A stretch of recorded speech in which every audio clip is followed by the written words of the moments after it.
And right now we're going back to the Central Medical Stores fire scene where some pharmacists are visiting the site. My colleague Kwabena Chencheng Heneboating is with the team and he's joining us with some details. So, Kwabena, what has been said so far?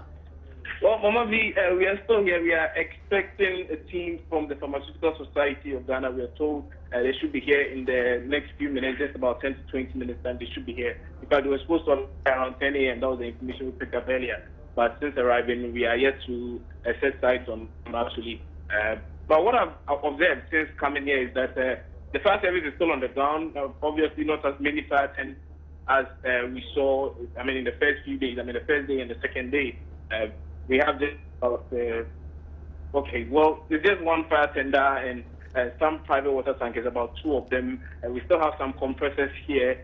We are told they are in the final stage of battling the fire. And what you are seeing now, if you are seeing these last shots, what you are seeing now is actually a facility. Is some of the warehouses that is part of this particular structure. Now, these warehouses, exactly where the fire service is now, they are trying to put out the fire. We are told they've managed the situation. They haven't totally put off the fire, but they've managed it. That's the term that was used. This particular facility was dedicated to UNICEF and WHO. So things that were in here belonged to the UNICEF as well as the World Health Organization. We are told they stored some relief items here, mainly groceries. That's the information I've picked up over here since arriving. And on the extreme right, when you enter the building, the facility, to your extreme right, that particular place has been secured, if I should use that word, because the fire there has been put out. Should I say completely? Yes, about 98%. That should be my rating if I should be marking. About 98% of the fire is out. We just have a couple of pockets in there. The stage they are in now is one that is termed suppression, and with the suppression, they open up the debris, the fire material. They open it up and they just soak it with water or the foamy compound they use in all this while. So basically that is it. But I just picked some other information that most of us missed it early on. But we are told one fire officer actually collapsed on the very first day because of the heat that was associated with the fire. That's the information I just picked up here. But other than that, we are still here standing by and waiting for officials of the Pharmaceutical Society who are expected to come here, just tour the place. And I'm told they'll be making some comments, some very interesting ones. So we are just waiting for that. But Kwabena, do you know if the officials from the Ghana National Fire Service still have challenges? Well, as of now, they are making do with what they can. And I haven't seen anyone in any nose mask or any oxygen mask or any such thing. They are okay. So they don't have mask. They don't have mask issues, for instance. You're saying? Yes, they haven't seen anyone in any mask or any oxygen mask or any such paraphernalia or anything. You know, the point is the fire is not as severe as it was yesterday and 2 days ago. So for now, we can say, well, it isn't such a big deal. But yesterday and 2 days ago, it was really terrible. I mean, even the smoke that was even emanating from the fire, smoke entering your eyes, the dust, smoke entering the nostrils and all, we're told it was really bad. In fact, I've been speaking to some fire officers around here. We are told some officials who were here fighting the fire have actually gone to the hospital to seek treatment. That's the information I'm picking up. I'm yet to get their names or so, but we are told some of the firemen who were here, who probably didn't have such apparatus, I mean the nose mask and oxygen mask, have actually gone to the hospital to seek medical treatment. Medical treatment, you know, from what exactly? What are they?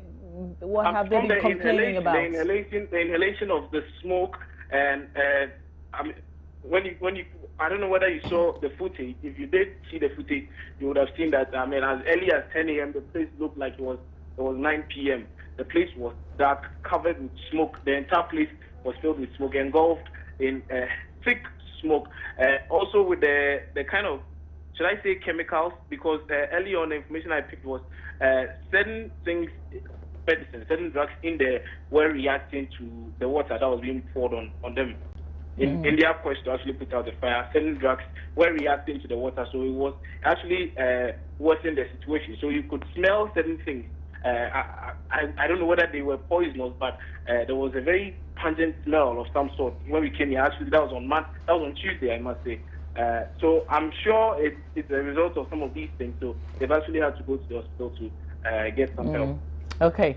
Kwabena, you would stay with us because we're seeing the live pictures and we want to continue to see those pictures for a while longer. Meanwhile, we know that the officials of the Bureau of National Investigations, the BNI, have begun questioning workers at the Central Medical Stores in Tema, which was ravaged by fire on Tuesday. The BNI officials will try to unravel the cause of the mysterious fire that burnt down the facility housing all of Ghana's medical and related supplies. And you heard the Kwabena telling us also suppliers for UNICEF and another NGO there. An interim report by the National Fire Service states that there are contradictions in staff accounts of what caused the fire. While some staff claim the fire started while expired drugs were being burnt, others gave a different account. Although arson has been suspected, the fire report says there was poor fire safety and protection mechanism at the warehouse. The report also states that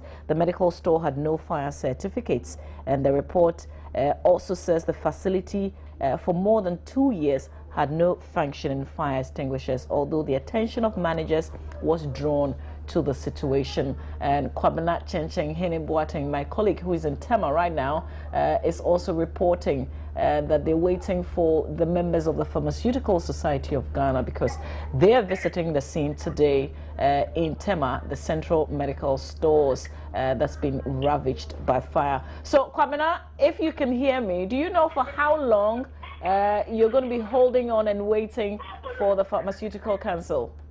Well, the information we picked up earlier was that they were supposed to have gotten here around 10 a.m. They were supposed to have been here at 10. But I don't know what must have happened. Obviously, there's a heavy traffic flow over there, so probably the traffic. But do we know why they want to visit the place?